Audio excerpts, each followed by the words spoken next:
নমস্কার, আজকে তোমাদেরকে করে দেখাবো আমিষ সবজির পরোটা। তাহলে তো আমিষ সবজির পরোটা করতে কী কী উপকরণ নিচ্ছি, এখানে নিয়ে নিয়েছি ধনেপাতা, গাজর, ফুলকপি, পালং শাক, পেঁয়াজ, রসুন, কাঁচা লঙ্কা, তার সাথে নিয়েছি একটা গোটা ডিম।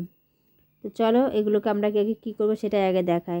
আমরা সবগুলো সবজিকে একটা মিক্সির বাটি নিয়ে নিলাম এবং সবগুলো সবজিকে আমরা মিক্সির বাটিতে দিয়ে এটাকে আমরা একটা পেস্ট বানিয়ে নেব।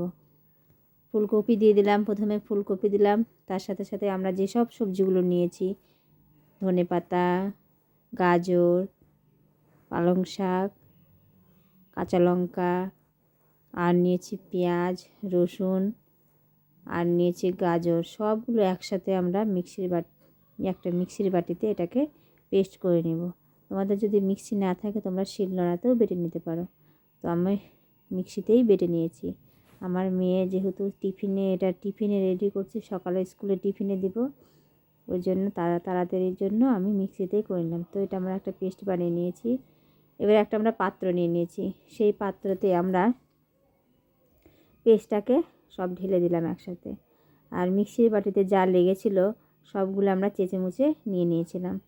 এরপর আমরা এর মধ্যে দিয়ে দেব ওই ডিমটা ফেটিয়ে। ডিমটাকে আমরা ফাটিয়ে দেব। তো এক হাত দিয়ে করছি দেখে একটু অসুবিধা হয়ে গেছিলো, তো ফাটিয়ে দিলাম। ফাটাতে গিয়ে একটু খোসাটা পড়ে গেছিলো, যাক খোসাটা একটু তুলে নিলাম। খোসাটা তুলে নিয়ে ডিমটা আমরা এর মধ্যে দিয়ে দিলাম, খোসাটা ফেলে দিলাম। এবার এর মধ্যে আমরা দিয়ে দেব স্বাদ মতো লবণ। লবণ দেওয়ার পর এর মধ্যে আমরা দিয়ে দেব, আমরা এখানে আটা আর ময়দা, গমের আটা ও ময়দা ব্যবহার করেছি।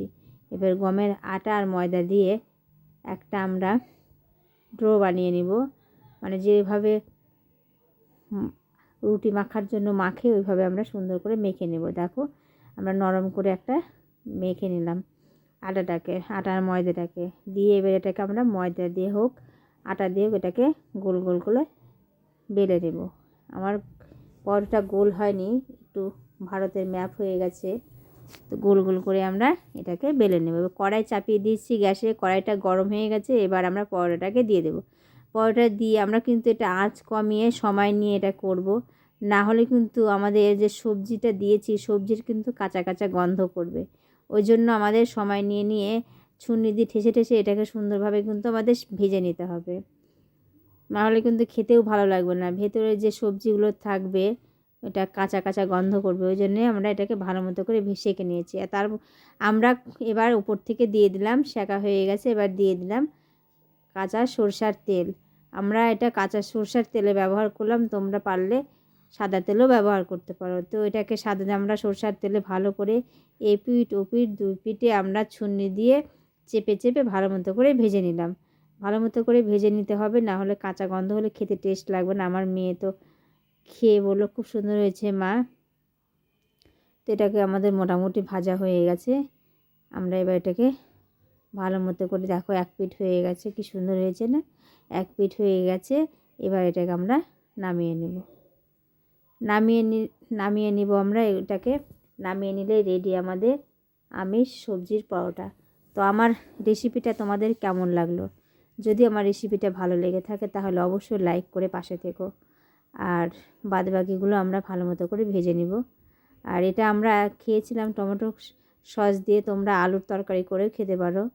তো আমি টমেটো সস দিয়ে আমার মেয়েকে দিয়েছিলাম টিফিনে, স্কুলের টিফিন হোক বিকালের জলখাবার হোক করেছিলাম। তো আমার রান্না কমপ্লিট, মোটামুটি সাজিয়ে নিয়েছি।